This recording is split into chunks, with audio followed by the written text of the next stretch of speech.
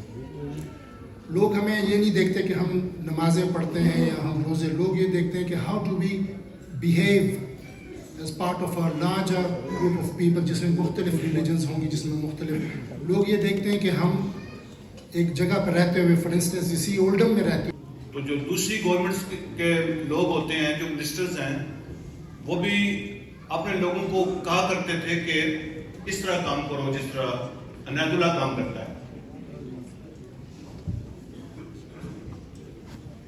سابق senior minister ہیں کے پی کے اور سابق صدر الخدمت کے پی کے, اور منسٹر رہے ہیں لوکل گورنمنٹ کے, الیکشنز اینڈ رورل ڈیولپمنٹ کے, اور انہوں نے اپنے ٹائم کے اندر الحمدللہ جو hospital specially all big cities of K P کے, انہوں نے جو ہاسپٹلس کے لیے کام کیا ہے, لوگوں کو بنیادی سہولتیں پہنچانے کے لیے جو کام کیا ہے, تو ہر جگہ پہ لوگ عنایت اللہ کو یاد کرتے ہیں. آج ہماری خوش قسمتی ہے کہ اس طرح کا ہمبل, ڈاؤن ٹو ارتھ اور ایکٹیو لوگوں کا درد رکھنے والا منسٹر ہمارے درمیان موجود ہے. ممبر کے پی کے اسمبلی محترم جناب عنایت اللہ خان صاحب, میں ان سے ریکویسٹ کروں گا اسٹیج پہ آئیں اور اپنے خیالات کا اظہار فرمائیں. میں بدعا کے لیے نہیں آیا ہوں, اور جب یہ طائف سے واپس آ رہی تھی تو فرشتوں نے کہا کہ ہمیں حکم, ہم آپ کے مدد کے لیے آئے ہیں, آپ اگر چاہتے ہیں تو ان کو ہلاک کر سکتے ہیں. نبی صلی اللہ علیہ وسلم نے فرمایا نہیں, ان کی نسلوں میں سے وہ لوگ نکلیں گے جو اسلام کو قبول کریں گے. اور فتح مکہ کے بعد وہ ایک ڈیلیگیشن کے صورت میں آئے اور طائف کے لوگوں نے اسلام قبول کر دیا. اس لیے وہ کبھی جذبات میں نہیں آئے, وہ سراپا مرضی تھی, سراپا رحمت تھی. اور اسلام امن کا دین ہے. اسلام کے لفظ کے معنی ہی امن ہے, سرنڈر ہے, سپردگی ہے. اب آج ہم یہ کہتے ہیں کہ اسلام جو ہے وہ وائلنٹ ہے, مسلمان وائلنٹ ہے. آپ کو پتہ ہے پوری نبی صلی اللہ علیہ وآلہ وسلم نے 23 سال کے اندر اور آخری وقت میں مدینہ کے اندر جو جنگیں کی ہے, ان سب جنگوں کے اندر مولانا مناظر احسن گیلانی کی النبی الخاتم کے مطابق 1000 لوگوں کی ڈیتھ ہوئی ہے. اور اگر عادل صلاحی جو کہ نبی صلی اللہ علیہ وسلم کی رینونڈ بایوگرافر ہے, اگر انہوں نے کہا ہے کہ یہ جو بنو قریظہ کے لوگ ہیں یہ 7 سب نہیں مرے ہیں, یہ 24 لوگ مرے ہیں. تو اگر اس کو آپ سے اس سے منحا کرے تو نبی صلی اللہ علیہ وسلم کی تمام جنگوں کے اندر سب دونوں طریقے سے 300 لوگوں کی ڈیتھ ہوئی ہے. آپ جا کے دیکھ لیں, فرسٹ ورلڈ وار کو دیکھ لیں, سیکنڈ ورلڈ وار کو دیکھ لیں. تو میں سمجھتا ہوں کہ جو لوگ ہمیں یہ کہتے ہیں کہ آپ وائلنٹ ہیں, ہمارے نبی صلی اللہ علیہ وسلم وائلنٹ نہیں تھے. انہوں نے کبھی اقدامی جنگ نہیں کی. انہوں نے ہمیشہ ڈیفینسو وار کی ہے. اور جو جہاد کے بارے میں آیت ہے اس پہ آپ غور کریں, جہاد کی آیتوں کو آؤٹ آف کنٹیکسٹ جو ہے کوٹ کرتے ہیں. جو مشہور آیت ہے جو نبی صلی اللہ علیہ وسلم کو اللہ تعالیٰ فرماتے ہیں کہ آپ جنگ کریں اس لیے کہ اگر بعض لوگوں کے ذریعے سے اللہ تعالیٰ بعض لوگوں کو, بعض فریقوں کو دفع نہیں کرے گا تو نہ گرجوں کے اندر عبادت ہوگی, نہ چرچوں کے اندر عبادت ہوگی, نہ مسجدوں کے اندر عبادت ہوگی. اس لیے اس آیت کے اندر پروٹیکشن, انسانی آزادی کے تحفظ کے لیے جنگ کی گئی تھی. تو میں سمجھتا ہوں کہ ہمیں یہ تیسرا ہمارا نقطہ ہے کہ ہمیں دنیا کے اندر دنیا کو ایکسپلین کرنا چاہیے کہ ہم وائلنٹ نہیں ہے. ہمیں ان کو بتانا چاہیے جہاد جو ہے, جہاد ہم کوئی ڈیوائن آرمی نہیں ہے کہ ہمارے ہاتھ میں کلاشنکوف ہے اور ہم جا کے ہر نان بلیور کو قتل کریں گے. جہاد تو اسٹیٹ کا کام ہے, جہاد تو ریاست کا کام ہے. اور آج کے دور میں جب کہ ڈپلومیٹک ریلیشنز ہیں, آج کے دور میں جب کہ یونائٹڈ نیشن ہے, آج کے دور میں جب معاہدے ہیں, ہم باؤنڈ ہے, ہم اپنی شریعت کے مطابق, نبی صلی اللہ علیہ وسلم کی دین کے مطابق, اس کی سیرت کے مطابق ہم باؤنڈ ہیں کہ ہم ڈپلومیٹک ریلیشنز کو اس کی تحفظ کرے, اس کو آنر کرے. مولانا اقبال صاحب آ رہے ہیں, میں کنکلوڈ کرنے سے پہلے صرف ایک بات آپ کو بتانا چاہتا ہوں کہ یہ جو آپ برٹن کے اندر رہ رہے ہیں, جو سوسائٹی ہے آپ کے, اس نے آپ کو بہت کچھ دیا ہے اور اس کے اندر اینڈلیس اپرچونٹیز ہے آپ کے لیے, اپرچونٹی اسپیسز ہے آپ کے لیے. اس سوسائٹی کے اندر میں سمجھتا ہوں کہ آپ کی ذمہ داری بنتی ہے کہ یہاں آپ جو چھوٹا سا گروپ ہے اسلاموفوبس کا, اور جو ڈیلیبریٹلی یہ کام کریں گے, جو بگر میجارٹی ہے ان کو اسلام کے حوالے سے علم نہیں ہے, ان کی ایگنورنس ہے, کمیونیکیشن گیپ ہے. کا جاریہ اس کا ثواب ملتا رہتا ہے, یا اس نے کوئی علمی ورثہ چھوڑا ہو, لوگ اس سے فائدہ اٹھاتے ہیں اس کے بعد, تو اس کا ثواب ملتا رہتا ہے. یا نیک اور صالح اولاد ہو, وہ اس کے لیے دعا کرتی رہے تو وہ اس کو ثواب ملتا ہے. تو اس لیے جس طرح مولانا نے کہا کہ امام حضرات صرف گفتگو ہی نہیں کرتے ہیں بلکہ وہ اس میدان میں بھی آ رہے ہیں, تو میرے آنے کی وجہ وہ صرف یہی ہے کہ کوئی چھوٹی کاوش جو کچھ پڑا ہے اس کو آپ خواتین و حضرات کے سامنے, بھائیوں اور بہنوں کے سامنے پیش کیا جائے کہ شاید کسی کے دل میں اتر جائے میری بات اور وہ میری نجات کا ذریعہ بن جائے. اس کا صرف اتنا ہی ہے مقصد ہے اس کتاب کا, اور یہی اس کی غایت ہے. صرف مولانا 1 منٹ اور. تو اس میں ہے کیا, اس کتاب کے اندر ہے کیا چیز کہ طرح طرح کی کتابیں, ہزاروں لاکھوں کی تعداد میں کتابیں مسلسل لوگ لکھ بھی رہے ہیں. میں نے وہ چیزیں جمع کی ہیں کہ جن کو میں نے اپنے لیے سستی اور کاہلی کو چھوڑنے والا اور میدان عمل میں لانے والا, کچھ کرنے کے اوپر ابھارنے والا, ان چیزوں کو میں نے پایا ہے. تو وہ میں نے اکٹھی کر کے گلدستہ بنا کے آپ کی خدمت میں پیش کرنے کی کوشش کی ہے کہ کیونکہ ہماری امت کا بڑا مسئلہ, تحریک کا بڑا مسئلہ سستی اور کاہلی ہے, کہ تاکہ یہ چیز ہم سے اگر دور ہو جائے اور ہم کچھ اپنا کردار ادا کر سکیں. تو اس کے اندر موضوعات جو ہیں وہ دعوت بھی ہے, تحریک بھی ہے, تنظیم بھی ہے, نماز بھی ہے, روزہ بھی ہے, اور معاشرتی جو تعلقات. And smile on his face, and he is greeting us because you are my ummati and you defended Islam and you wanted to promote Islam to the others in the way I did it. That is the beauty is, what is the gap between what the Quran and Hadith is saying and what is the gap with the Muslim behavior? When that gap is bridged, and in this day and age, when all those who are writing about artificial intelligence, writing about data science, writing about the spread of IT, which will be 20,000. These kids are going to be facing 20,000 years of progress in this 1 century. That's 200 years of IT progress in just 1 year. That's how fast their world is. If I want to give you an example, watch those kids playing games. When they're gaming at home, right in front of you, watch how it all works and the technology behind it. Within that world, this is how Islam has not a challenge, an opportunity. The Prophet ﷺ, he went to Uqaz because it was an opportunity for da'wah. He went to Darul Nadwa, as was provided earlier on the details, because it was an opportunity. Each and every single one of us is an ambassador of Islam. And in that role that we have, the function of today's is to learn. The Prophet ﷺ won over the world through his personal character. Those who write SEERAH, Prophet ﷺ, in the Orientalist list of authors who write about the SEERAH, one question always comes up. How did one man from a poor background, who was orphaned at a very young age, was able to change the world so much within a period of 20 years that we cannot find until today the same amount of change within human beings? How did that happen?